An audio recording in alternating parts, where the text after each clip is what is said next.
Oh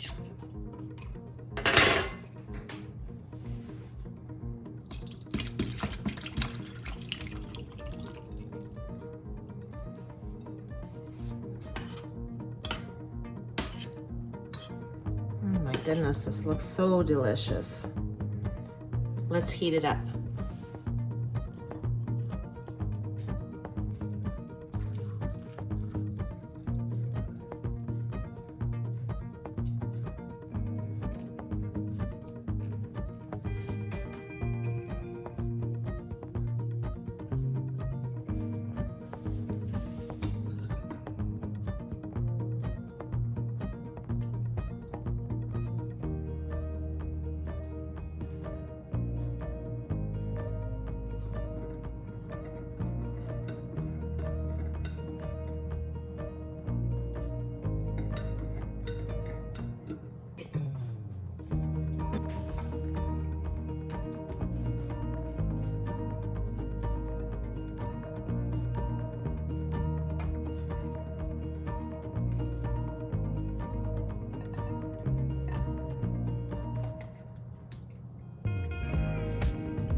All right, so doesn't that look delicious? It looks so scrumptious. I didn't thicken it up because I wanted to show you exactly what it looked like coming out of the jar. But you can thicken it up with some flour and water, or cornstarch and water. You can add a little bit of condensed soups like mushroom soup.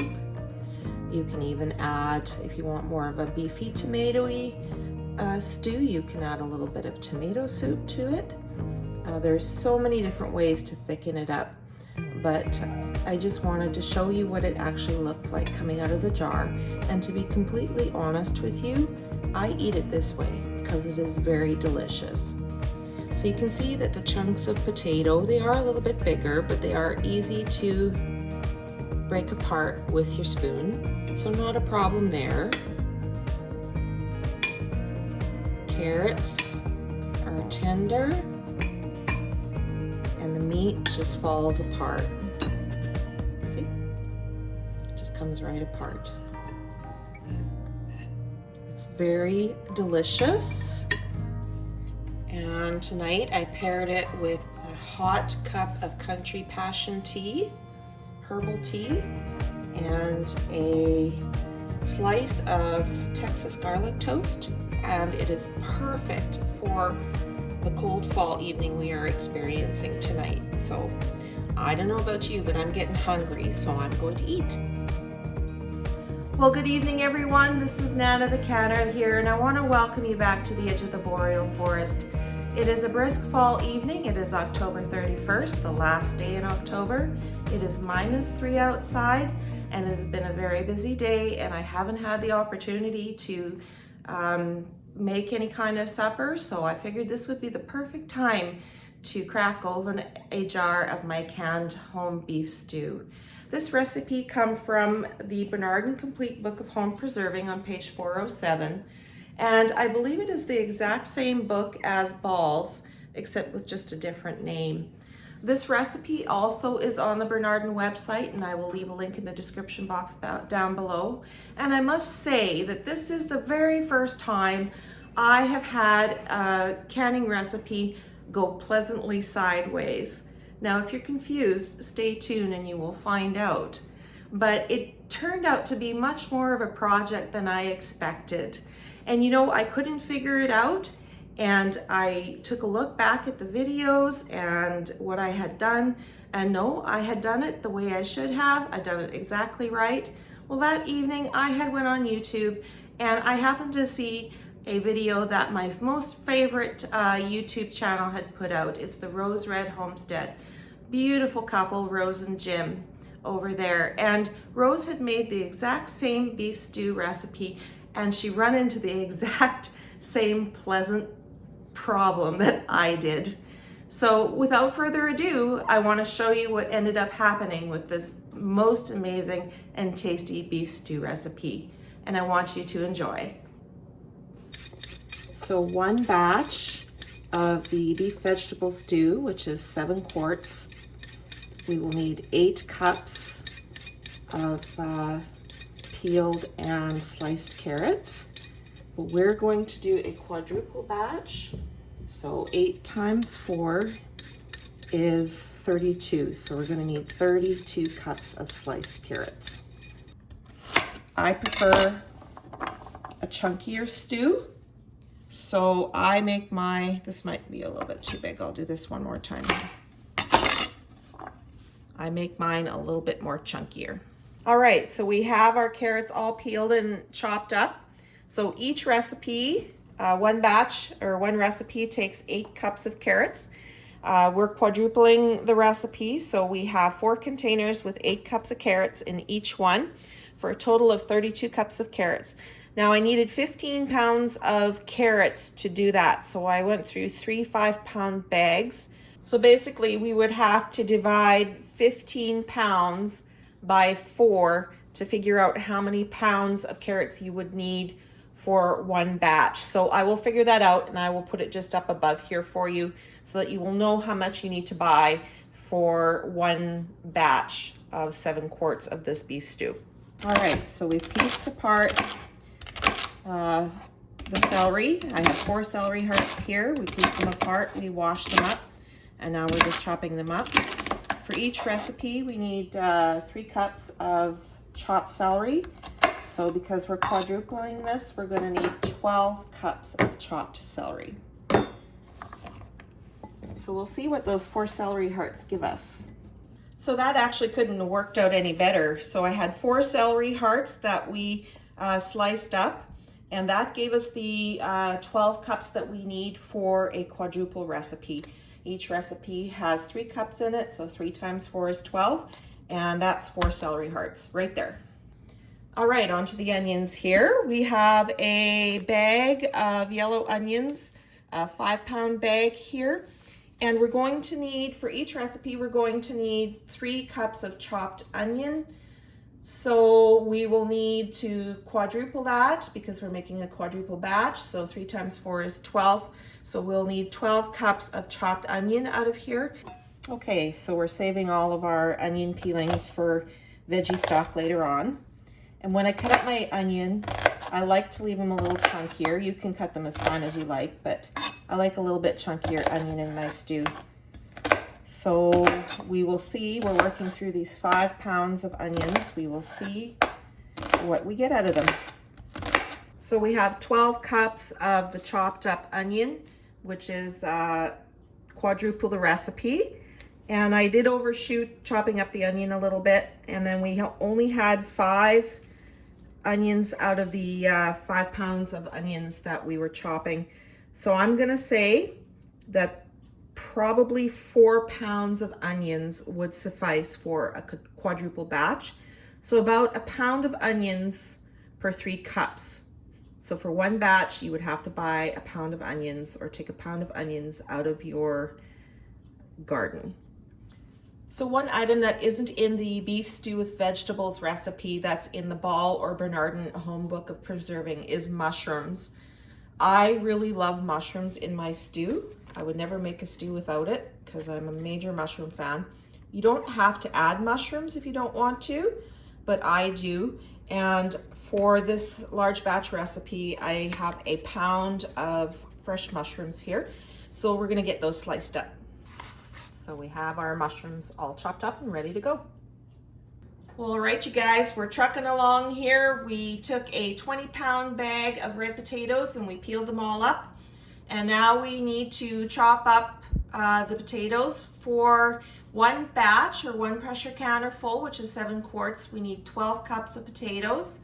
And we're quadrupling this batch, so 12 times 4 is 48 cups of chopped potatoes.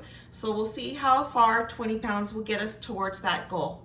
Okay, so we have those 20 pounds of potatoes chopped up. This is about the size that I chop them up to. I find it's a really good size. If you find that it's too big in your jars, if you make them this size, it is very easy just to take your spoon and just split them in half. But I like to have them a little bit bigger because We're pressure canning for 90 minutes, which is the time that we need to pressure can for the meat. And so I don't want them completely disintegrating in the jars because they're just too small. So you can see in the water, you can see some starch there. So I'm just gonna pull the plug and let that go. And then I'm gonna rinse it all up, and then we'll see how close we are to 48 cups of chopped up potato. So we're just gonna rinse with cold water.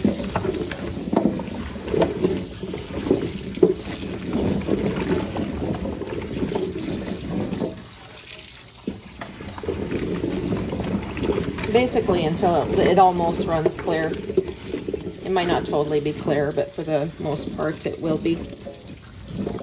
Give her a good rinse here.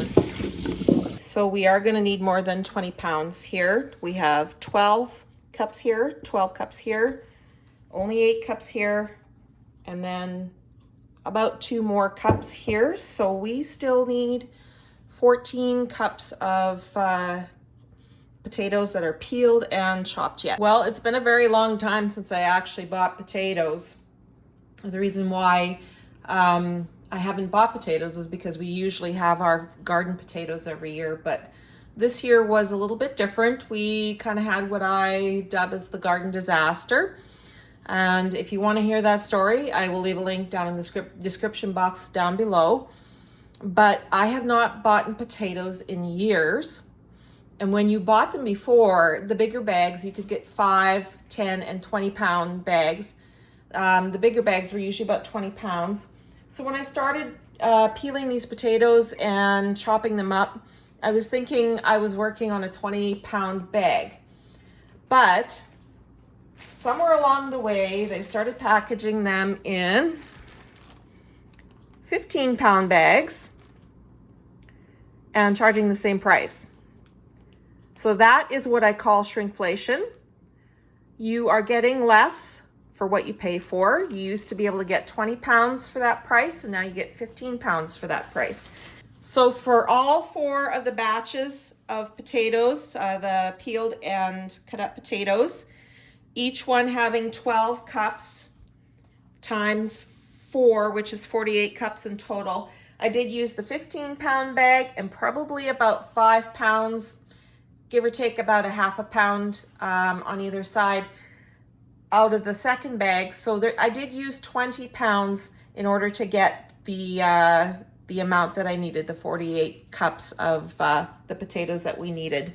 So we have all of our vegetables chopped up, and they're in containers, and they're in the fridge downstairs. We have our potatoes and our carrots, our celery, our onions, and our mushrooms are all prepared and ready for tomorrow. I have 10 jars of beef broth here. I don't know how much we will need, but I brought all 10 of them up. If we need any more than that, I do have veggie broth we can use as our broth. I also took out the stewing meat that we're going to be using tomorrow. They're 3.5 pound packages, and each package represents 7 quarts. The recipe calls for 4 to 5 pounds of meat, but this meat is very lean, so we go with 3.5 pounds. And then we're going to take the recipe and we're just going to twist it a little bit. It calls for salt, pepper, and thyme. So you can just add the thyme if you want. Or what I do is I give it a bit of a twist and I add Italian seasoning. So we're going to take it in a little bit of a different direction than what the recipe calls for, but we can do that with our dry seasonings. We can adjust them as we want, and that won't affect whether it's a safe recipe or not for canning. So instead of the thyme, we're going to do Italian seasoning. We're going to do Bailey's, and it calls for the black pepper, salt. We're going to add a little bit of garlic to each jar. And then to go along with the Italian seasoning, we're just going to put a few spoonfuls of diced tomatoes in each jar, just to give it that little bit of a beefy tomato taste to it. So the bulk of the recipe is the same, with the exception of the tomatoes, and the seasonings we're going to change just a little bit. It's nice to be able to, when you're doing a big canning project like this, it's nice to be able to just prep and get everything set up the first day, and then the second day you can go in and just get her done, get those jars filled, get them canned up, and back onto the counter after. So as part of the prep the day before, we would wash up all our jars, our lids and bands, all in hot soapy water, and rinse them in hot water as well. But my jars have already been ready for a couple of days now for sure. When I have 2 canning projects coming up, say in 1 week, for example, I will wash up all the jars with the first canning project and then just set aside the jars for the second canning project. On this handy cart that we have here, bought this at Princess Auto. And then what I'll do is I'll just cover everything up with a couple of tea towels and just set it aside until we need it that particular day. They don't have to be sterilized prior to going into the pressure canner, because the pressure canner will take care of that part of it. Everything will be sterilized. The jars, the lids, the bands, and the food will be cooked in the jars, and everything will be sterilized during the process. We're gonna just get our canners ready to go and on the stove, and we're all set up for tomorrow, and we will bring you back then. All right, everybody, we are back. It's the next morning, and I am just going to just double check my rims for any chips or cracks for our first 2 pressure canners full of the beef stew. So before I go ahead and brown the meat, I'm actually just going to get our vegetables ready in the pot. So the recipe calls for the meat to be browned, and the meat and all of the prepped vegetables and all the seasonings to go into the pot. So we have 12 cups of peeled and sliced up, diced up potatoes for the first recipe, and an additional 12 for the second recipe. Then we have our carrots that have been peeled and sliced up for our first recipe, and an additional, I believe it's 8 cups of carrots peeled and sliced up for our second recipe. And see, this is where we're going to run into trouble. I'm going to have to put this in one of my oven roasters, and we have to do it that way because clearly this pot is not big enough for 2 batches. This is a 22 quart roaster oven.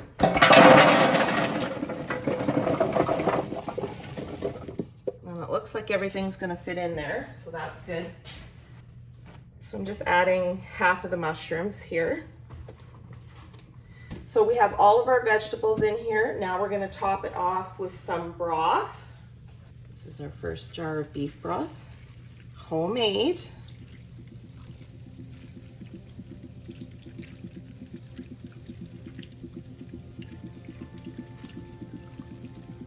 I'm going to try not to get that little bit of stuff in the bottom there. See if we can get most of it out without. There we go.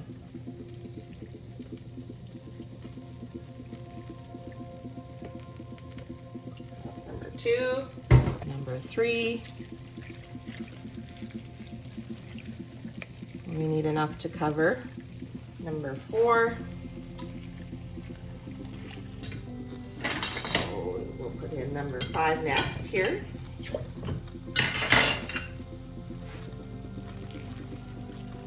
So we had 5 jars of beef broth set aside for the first 2 batches, and we have 5 for the second 2 batches. Now I'm going to move on and use some of my veggie broth.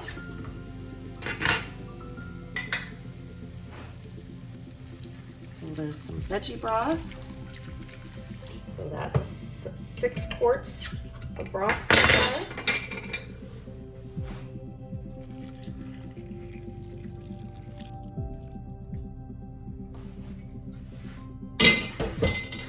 That's 7 quarts so far. So we have 7 quarts of broth in there, and I went down and I got some of my onion broth. So this here is onion broth.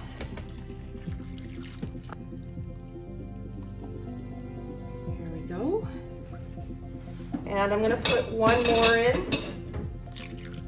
So whether you're using broth or not, you You might be using just water, and I understand that it tastes equally as good, because as you cook it in the pressure canner, it's going to create its wonderful broth. So you're either going to need probably 9 quarts of broth or 9 quarts of hot water. So I'm just going to turn this up now. We're going to give it a stir, and then I'm going to start frying the meat for this particular double batch. And because we have room now, everything's going into this roaster oven. So one thing I learned in making this recipe prior is you can put a little bit of diced canned tomatoes in with your recipe. And for each batch, I would probably use a pint of diced canned tomatoes. And what that does is it gives it a beautiful beefy tomato flavor to it.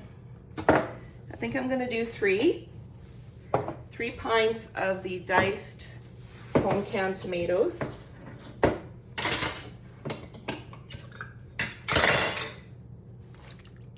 And what it does as well is the acidity in the tomatoes during the canning process and even following helps tenderize that meat even more and break it down so that it's nice and tender and tasty in coming out of the jars.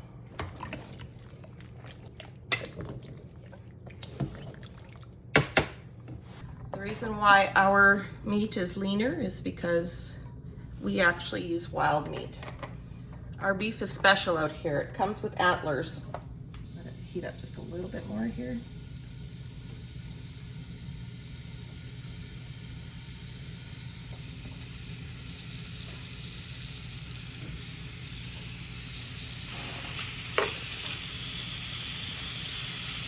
So we're going to have to work in batches for this. And also too, I'm just going to season each one with a little bit of salt and pepper. Just a little bit.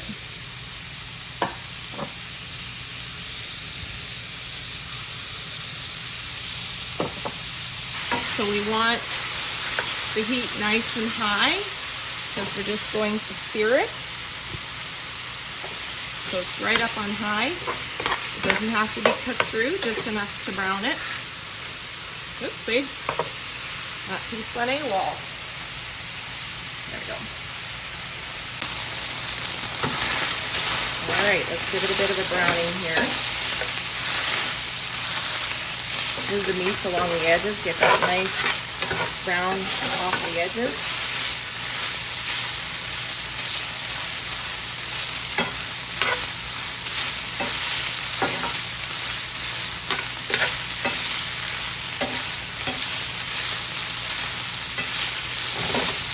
So we're going to call that one good.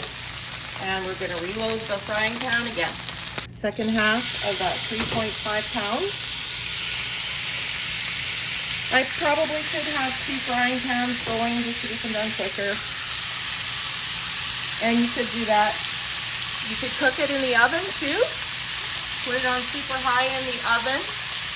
And you can cook it that way as well. Way easier. But I'm alone today.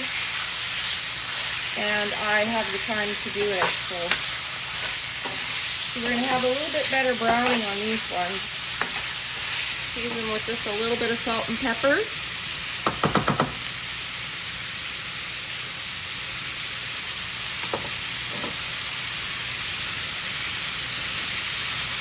There we go. Last round of meat.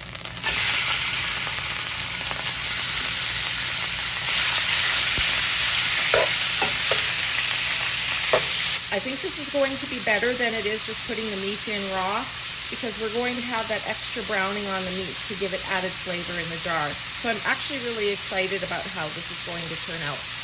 So in just a little over 2 hours, I managed to sear 14 pounds of the meat and assemble all the vegetables, the meat, and the broth in each 22 quart oven roasters.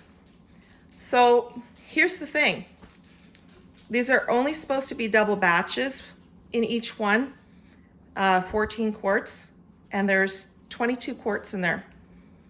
So I don't know why there's so much. I went by the measurements for a double batch, 14 quarts out of the Ball/Bernardin Book of Preserving, but we'll have to see what we actually end up with. So there's number one. It's coming up to heat and heat through, and then I'll be jarring it up. And then I have number two assembled. 2 more batches assembled in here, and they're just on low right now. And once I get partway through canning the first batch, then I will turn this up and get this heated right through, and it'll be ready to go once the canners are finished with that first batch. So we filled our pressure canners with the recommended amount of water. When you have your pressure canner, just check your instructions to make sure that you know exactly how much you need to put in there. We have our rack in the bottom. That's important. You don't want your jars sitting right directly on the bottom. So when you're preparing your lid, you need to check the gasket. So you're going to inspect your gasket and make sure that there aren't any cracks or tears in it. And then what I do, and it is recommended, especially when it's a new ring, is when you put it back into the lid, just take a light little bit of oil and just run it just along there, very light, so that after your pressure canner has finished pressure canning and it's come down off of pressure, when you go to take your lid off, it's not going to be difficult and your lid won't be stuck. But please make sure and read your manufacturer's directions to make sure that that is suggested or okay. Right here we have a little button here that if the pressure for some reason gets too high, this will blow off and it will release pressure on its own. So you're never going to have those stories where the canner lid blew off because there was way too much pressure. It's just not going to happen. This will pop out first and release the pressure. Then I want you to take a look, and you're going to look through this little hole where the steam vent is, and you're going to make sure that there's nothing occluding it there. If there is, you need to remove it.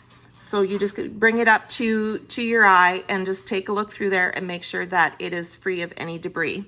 When you're in the process of pressure canning, whether you've already put your weight on or not, when it is under pressure and not safe to remove the lid, this will pop up. So you will know at the end of your canning project that when you've turned your stove off and everything's come down under pressure, especially with a canner that does not have a gauge on it, it's just got the weighted gauge, you will know that it's safe to take your lid off when this has come down. Do not take your lid off before that comes down. And this here, this is the weight. These two pieces can come off so that you can, with this particular canner, you can pressure can at 5, 10, or 15 pounds of pressure. They never come off because we're at an elevation where we would always pressure can with 15 pounds pressure. So before you begin your pressure canning journey, if you're not sure exactly what pressure you're supposed to be pressure canning at, you will need to find out your elevation and find out how many pounds you will need, whether you need 5 pounds, 10 pounds, or 15 pounds. So this particular canner has instructions on how to put the lid on. There's an arrow here, and you're supposed to align the two arrows, I don't know if you can see that, together, and then it'll tell you which way to open or close. So what we do is we align the two arrows, this one here and this one here, and then it'll tell us to close, we turn clockwise. And the lid is on. Then to open back up, we turn counterclockwise. And for this particular canner, this is how you would put the lid on. It smells really good. So really good stir. And then what we're going to do is we're going to take the solids first, and we're going to fill up to 1-inch headspace. Then we're going to add our seasonings, and then we're going to top it off with more broth. And that's what we're going to do for the first 14 jars.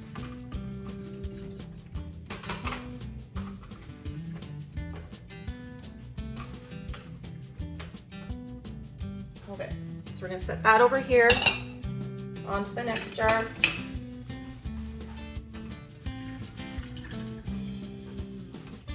to 1 inch headspace. There we go.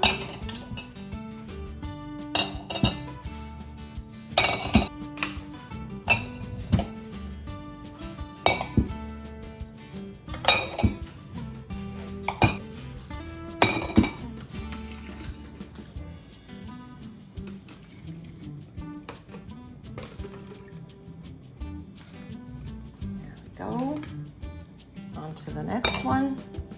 Make sure that we have a bit of everything in each spoonful.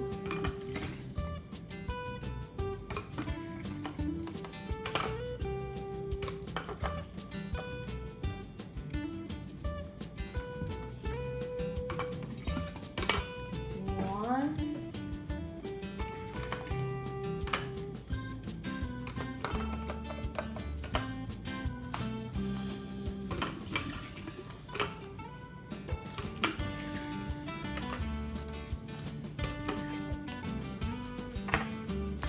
Level them out in a minute here. So we still have some left in the roaster oven here. We're going to go ahead and we're going to put our seasonings in, and then we'll top it off with the broth. So for each jar, I want 3/4 of a teaspoon of Italian seasoning. It calls for, the original recipe calls for thyme, but I just want to kick it up a notch and put Italian seasoning in it. There is thyme in Italian seasoning, or at least this Italian seasoning. There we go. We're just going to stick a little piece of bay leaf in each one. Remember though to take the bay leaf out. Don't eat the bay leaf. Just fish it out when you open the jar, and not a whole one, not a big one, just a little piece. Let's see if we can get a few here. They're the right size. There we go. And then instead of using the salt and pepper, I did salt and pepper the meat when we were searing it. Instead of the salt and pepper, I'm going to add seasoned salt, and I'm going to add a 1/2 teaspoon of that to each jar. This I definitely want seasoned right up off the hop, because I'll actually just take a jar straight to work. And I'll open it and I will eat 1/2 the jar the first night on shift and the rest of the jar the second night. So I really do want it seasoned right up. But keep in mind that as the seasons sit in the jar over time, they will intensify. And then I do enjoy garlic, and I didn't have any garlic in my garden this year.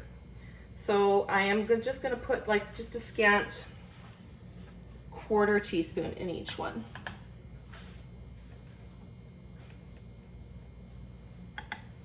Just for a little garlic flavor.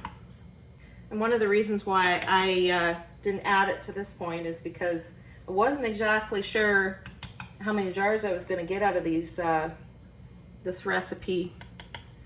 So, and I was correct. I figured it was quite a bit more than what 14 jars would need.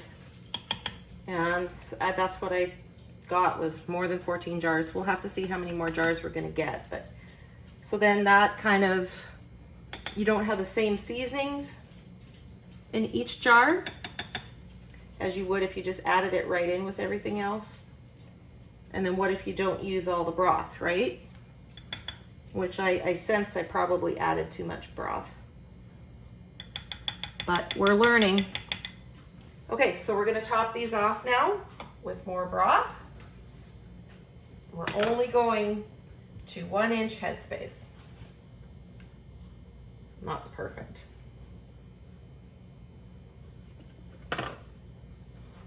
Jars are hot. Okay, so we're just gonna give a quick debubble, and then we're going to check the headspace in each one of the jars again. So quick debubble. I think that one's pretty good. And let's turn her over and check the headspace. Yeah, our headspace is still correct. So you would go through each jar now and debubble. And that way that helps that seasonings to get down into the jar a little bit better. And then you would check your headspace again, just to make sure you're 1-inch headspace. And do that for all 14 jars. All right, so now that we've debubbled and adjusted the headspace on each of the jars, there was a few I had to add some more broth to. We're going to clean the rims with a little bit of vinegar and paper towel. This is very important. Whoop. Don't want to really do that. Very important to remove all the particles that may be on the rim of the jar, as if there are any particles left behind, it could cause the seal to fail. So what I always do is I always wipe it and then run my finger along just to make sure that I've removed everything. So we will do all 14 of the jars. The vinegar also helps cut through any grease that may be left on the rims. That could affect the seal as well. So be liberal with your vinegar. It's not going to hurt anything. So now, with the vinegar we have left in the bowl, we're just going to take that and divide it up between the 2 canners. And we're putting that in there to help cut through any of the minerals that might deposit on the jars and just make the jars look much cleaner after the pressure canning process. So with water bath canning, I do soften the compound on the lids, like the seals. I find it works better for water bath canning if I do soften the compound. For pressure canning, I don't. I mean, these are going to be under an enormous amount of heat and pressure for like over 90 minutes because you've got the warm-up time, the 10 minutes of allowing it to vent, and then the cool down. So I don't soften the compound on the lids prior to putting them on. I just make sure they're good and washed and just put them straight on. So center the lid, grab your band, fingertip tight, there. Center your lid, grab a band, fingertip tight, and continue on with all 14 jars. Okay, so we've got 7 jars ready to go into the canner, so we're just going to load the big canner first because it takes longer for it to vent. So we have the first canner filled with the jars and the lid is on. So we have the heat up on that one as well. And we're just filling the second canner now.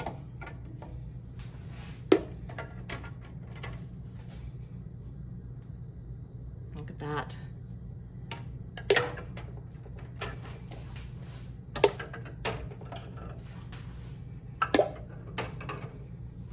All right, let's get the lid on here.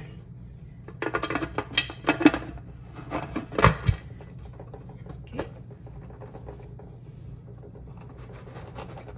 There we go. And heat up on this one now. So the heat is up on both burners. And what we're going to look for is a steady stream of steam coming out of each of these vents.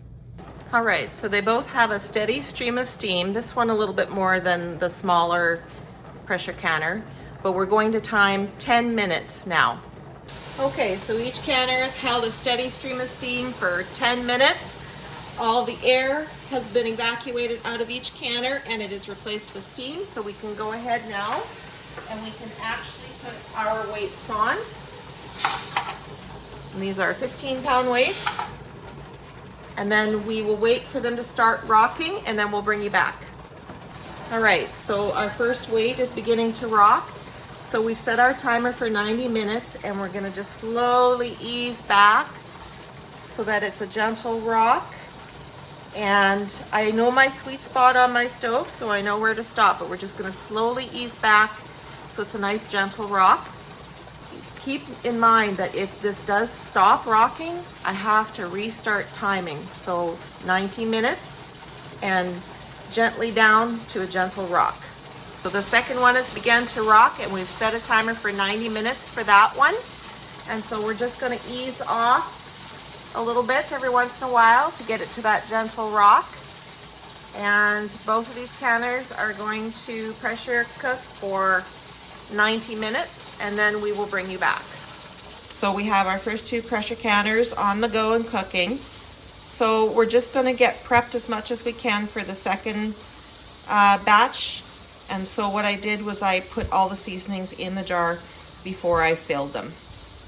All right, so they've pressure canned for 90 minutes, and I've turned the heat off.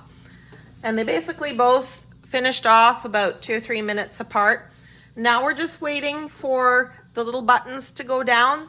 That tells us that the pressure is all the way down in the canners, and it's safe for us to take the weights off. So both buttons are down on both canners, so we can safely remove the weights from them. So we'll take both weights off. Ooh, still a little bit of pressure there.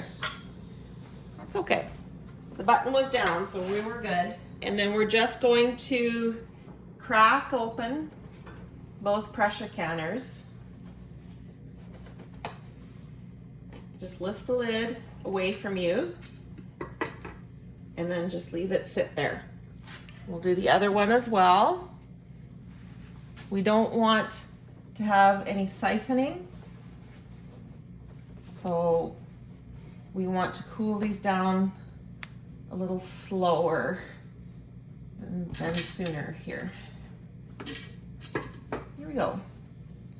So I'll come back in about 10 minutes and we'll take them out. While that's cooling off a little bit more, we have our next batch ready to go. They're still quite warm, so that's good. We just need to put the lids and the bands on. This is the 2 batches that I put the seasonings in first. And despite the fact that I did, they still all came to the top. So after we filled these jars, we debubbled them, and then we topped them off with more broth. They're at 1-inch headspace. We're just putting the lids on now. Let's just remove this lid. And we'll take the lid off this one as well. Let's start taking them out. Let's see here, we'll go for the center one first.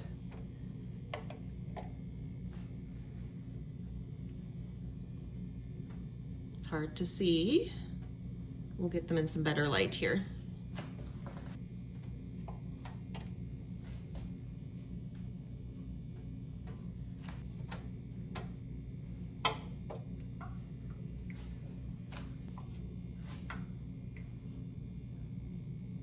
That looks beautiful. Delicious.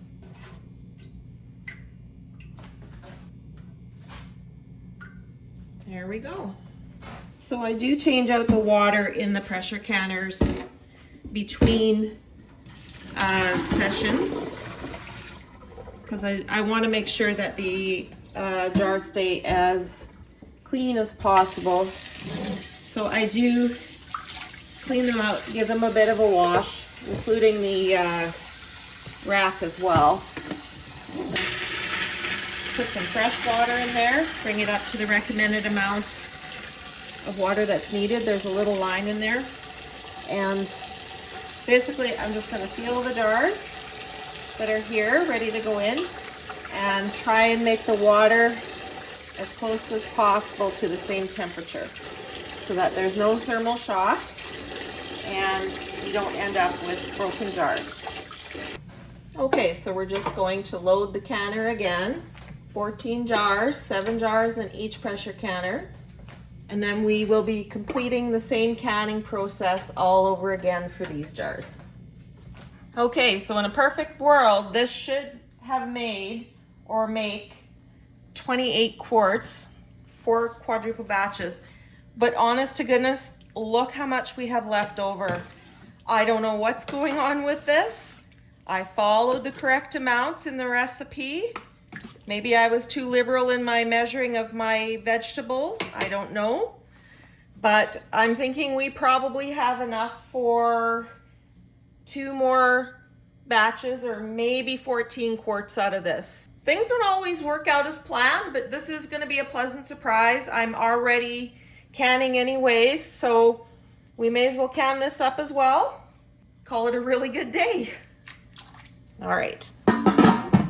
So the second 2 canner loads are coming down off of pressure, and we're almost ready to open the lids up and take them out. But before we do that, we're going to get these ready.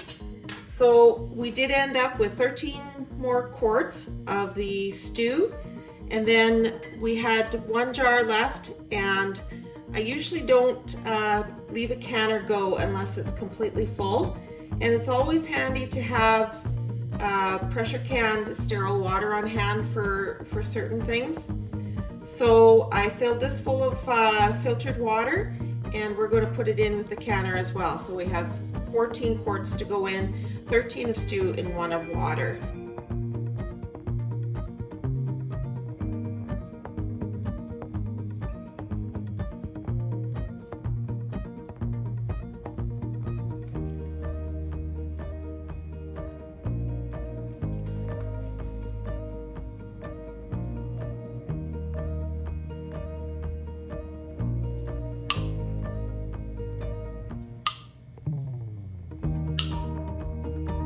Wow guys, take a look at that. Now doesn't that look delicious? I can't wait to open up a jar and taste it.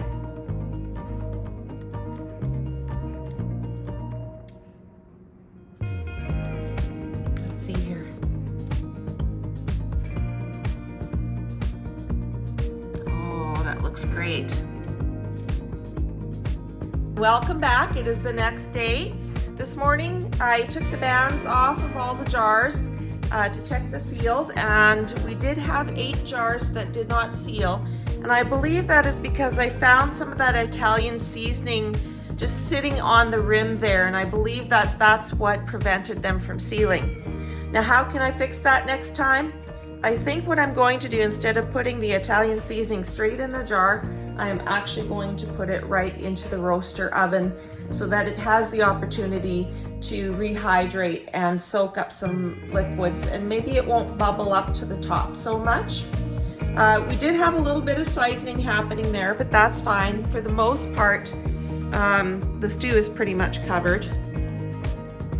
So it doesn't look too bad. I'm pretty happy with it. It was a big batch. We did end up with 41 jars of the elk stew. And next time I do this, I'm going to do this the exact same way. The next time I do this, I'm going to add just a little bit more meat to account for that 1 jar of sterile water that we ended up doing. That way then that will give me 6 complete canners full. Now it ended up being way more than what the recipe had called for or said it would be in the Ball Book of Canning or the Bernardin Book of Canning, but I'm okay with that. But I don't understand why, when I measured so carefully, that I ended up with so many. So just be wary that if you go to make a single batch of that particular recipe on page 407, that it probably will make more than 7 jars. And so you might end up having some stew for supper or whatnot. So just a heads up, they call for more vegetables than what will fit in the jars. So, and also too, the reason why we leave the bands off now is because we don't want to end up with a false seal. A false seal can happen when the bands are on and the lid lets the seal go. Say through temperature changes, the seal will let go, and then with the band putting pressure on the seal, it can actually reseal with temperature changes, and that is what we call a false seal. So to prevent that, we leave the bands off, and then if it unseals, we know that it won't reseal, and then you'll eventually either smell it or you'll find it and come across it and know that you need to discard it. So that is the reason why we do not put the bands on when we store it. I do have the bands on the ones that are going into the fridge because they're not sealed, but the ones that are completely sealed and going into the pantry do not have the bands on them. And that's it for this video. I want to thank you for coming along with me, and don't forget to like, comment, subscribe, and share. I really do enjoy the comments. I answer every single comment, so please let me know what you think about this in the comment section below. And thank you so much, and take care.